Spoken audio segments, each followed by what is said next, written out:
పెద్ద తోపు తురుముకాను అంటారు రామ్ గోపాల్ వర్మని.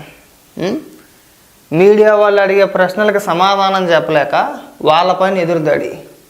నీకు ఎందుకు చెప్పారయ్యా, అసలు నువ్వు ఎవరు అయ్యా, నువ్వు పోలీస్ అని నీకు చెప్తాను కానీ అడుగుతున్నాడు. మరి ఆ మాత్రానికి ప్రెస్ మీట్ దానికి పేకతానికి పెట్టావా? ఒకసారి ఏం మాట్లాడుతున్నావు ఒకసారి వినిపిస్తాను చూడండి.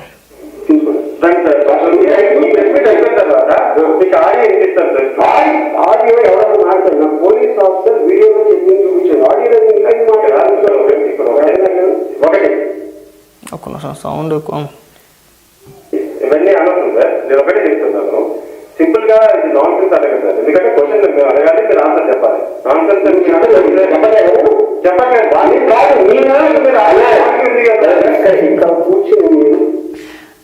మండుతుందా? ప్రశ్న అడిగినప్పుడు సమాధానం చెప్పగలగాలి. ఆయన అడిగింది ఏంటి? క్లియర్గా వాళ్ళు ఏం అడుగుతున్నారు, మీరు పోలీసులు వచ్చినప్పుడు ఇంట్లో లేరు, ఆ మాట వాస్తవం. నువ్వు ఫోన్ స్విచ్ ఆఫ్ చేసుకున్నావు, అది కూడా వాస్తవమే. 2 రోజులు కనిపించలేదు, అది కూడా వాస్తవం. మీ లాయర్ బయటకు వచ్చి సినిమా షూటింగ్ల వల్ల బిజీగా ఉన్నాడు కాబట్టి ఇప్పుడు రాలేడు, ఇప్పుడు విచారణకు హాజరు కాలేడు. నువ్వు కూడా పోలీసులకు అదే చెప్పు, నేను సినిమా షూటింగ్లో ఉన్నాను, ఇప్పుడు నేను వస్తే నిర్మాతకు నష్టం కాబట్టి నేను రాలేననే కదా నువ్వు చెప్పింది. అదే కదా వాళ్ళు అడిగేది, అదే కదా వాళ్ళు అడిగేది. నువ్వు 2 రోజులు నిజంగానే కనిపించలేదు. తర్వాత మన 25వ తారీఖున పోలీసులు మీ ఇంటికి వస్తే ఆ తర్వాత 2-3 రోజులు నువ్వు నిజంగానే కనిపించలా. తర్వాత కానించి మొదలెట్ట కనిపించటం.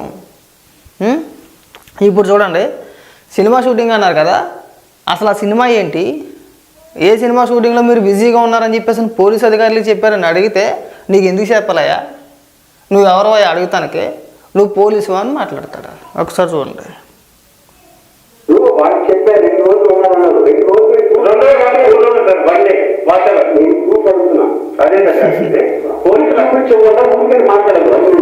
ఓకే, సినిమా షూటింగ్ అని చెప్పారు కదా, సినిమా షూటింగ్ వెళ్ళమని చెప్పారు. ఏ సినిమా సార్? ఇప్పుడు ఎందుకంటే చెప్పాలి.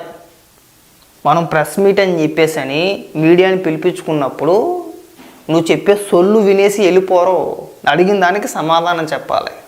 అవునా? సినిమా షూటింగ్లో నేను బిజీగా ఉన్నాను వెళ్ళలేనని చెప్పేసి వచ్చావు కదా, ఏ సినిమా షూటింగ్లో నువ్వు బిజీగా ఉన్నావు అని అడిగినప్పుడు కరెక్ట్ అయిన సమాధానం చెప్పాలి. అందరూ మన సాక్షిలాగా, మన టీవీ 9 లాగా, మన ఎన్టీవీ లాగా, లేదంటే మన యాంకర్ స్వప్న గారు ఎవరో ఉన్నారు కదా, వాళ్ళలాగా క్వశ్చన్లు అడగరు నీకు అనుకూలంగా. నువ్వు ప్రెస్ మీట్ అనగానే పొలవమని కెమెరాలు అన్నీ వేసుకొని వచ్చేసి నువ్వు చెప్పిన సొల్లు అంతా వినేసి వెళ్ళిపోరు. ఖచ్చితంగా మనం ప్రెస్ మీట్ పెట్టి రమ్మన్నప్పుడు, మనం పిలిచినప్పుడు వాళ్ళు అడిగిన ప్రశ్నలకి సమాధానం చెప్పాలి. చెప్పగలిగితేనే మనం ప్రెస్ మీట్ పెట్టాలి. లేకపోతే పైన కింద మూసుకొని మన డెన్లో పడుకోవాలి, రోడ్డు ఎక్కకూడదు. దీనికి మీద కూడా అటెన్షనే. మళ్ళీ ఎదవలాజిక్లు, ఇక్కడ ఎదవలాజిక్లు. విచారణకి వెళ్ళడు, నోటీసులు ఇస్తే భయపడిపోతాడు, కోర్టులో ఏకంగా పిటిషన్లు వేస్తాడు.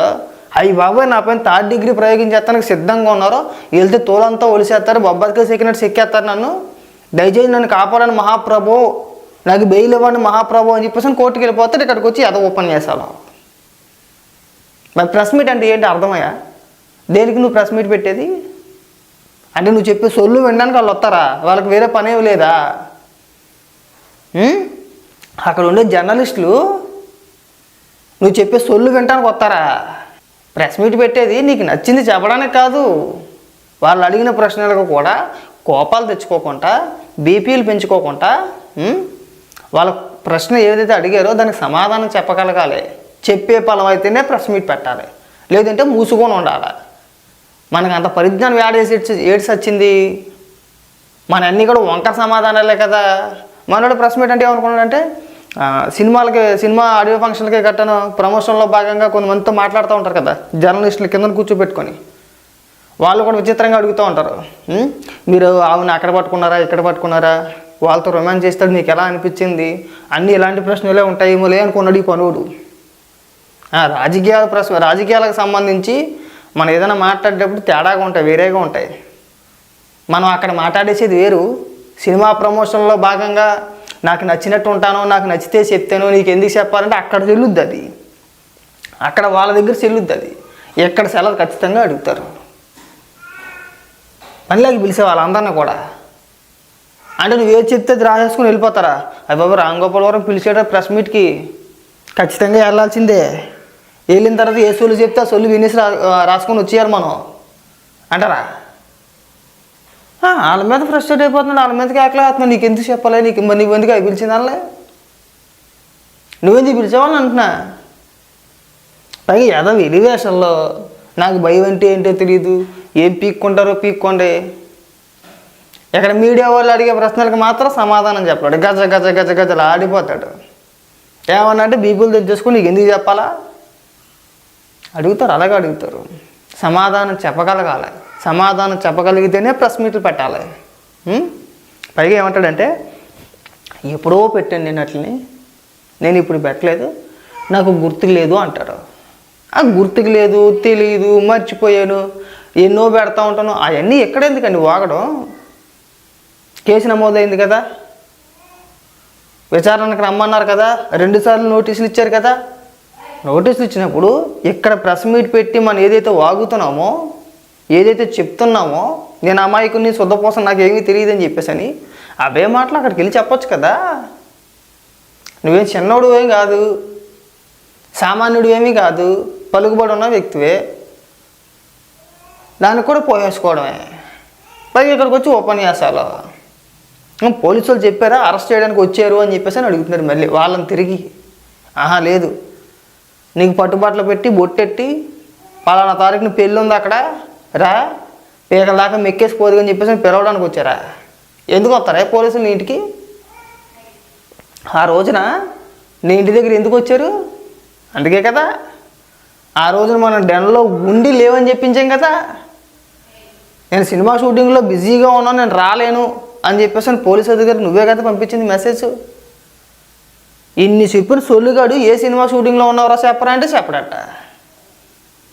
మరి దేనికి పీకతానికి ప్రెస్ మీట్లు పెట్టుకోవడం దేనికి? పైగా అసహనం. మనం పోస్టులు వేసినప్పుడు, మనం వ్యంగ్యంగా సినిమాలు తీసేసినప్పుడు ఉండాలి. సినిమాలు తీస్తే పర్వాలా, ఆడు వృత్తి అనుకుంటాం, ఆ డబ్బు ఇచ్చాడు ఇటు తీసేయడు అనుకుంటాం, అంతే. నువ్వు అంతకు మించి ఫోటోలు మార్పింగ్ చేసి ట్వీట్లు వేసే వ్యక్తిగతంగా పర్సనల్గా అంత పర్సనల్గా వెళ్ళిపోవాల్సిన అవసరం లేదు కదా. వాళ్ళకి కేసులు పెట్టి వేధించేస్తున్నారంటే వేసేటప్పుడు తెలీదా? మనం చాలా పర్సనల్గా వెళ్తున్నాం మనం, చాలా అంటే చాలా పర్సనల్గా. అంటే ఇష్టానుసారంగా సినిమాలు తీసేసి ఇష్టం వచ్చిన ట్వీట్లు వేసేసి మన దాకా వచ్చిన తర్వాత నా మీద కేసులు పెడుతున్నారు, నన్ను వేధిస్తున్నారు. సోషల్ మీడియా ఉన్నదే అందుకు, దేనికి సోషల్ మీడియా ఉన్నదే బూతులు తిట్టమన. ఎవడో చెప్పింది నీకు? చెప్పిన ఎదవెవడో, చెప్పిన ఎదవాడే నీకు అసలు.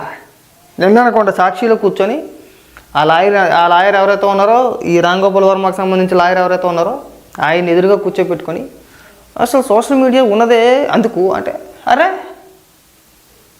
నిజంగా అతను నిజమైన లాయర్ అయి ఉంటే కనుక లెగిసి చెప్పించి కొడుతుంది నిన్ను. వారి పోరం పోకు సోషల్ మీడియా ఉన్నది బూతులు తిట్టడానికి కాదు,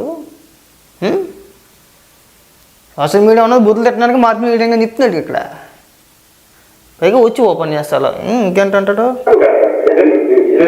చెప్పడు ఇంకా సమాధానం చెప్పడు ఇంకా. పొండి అవతల పండి నీతో మాట్లాడు, నువ్వు నాకు వ్యతిరేకంగా అడుగుతున్నావు ప్రశ్నలు, నేను అలాంటి సమాధానం చెప్పను.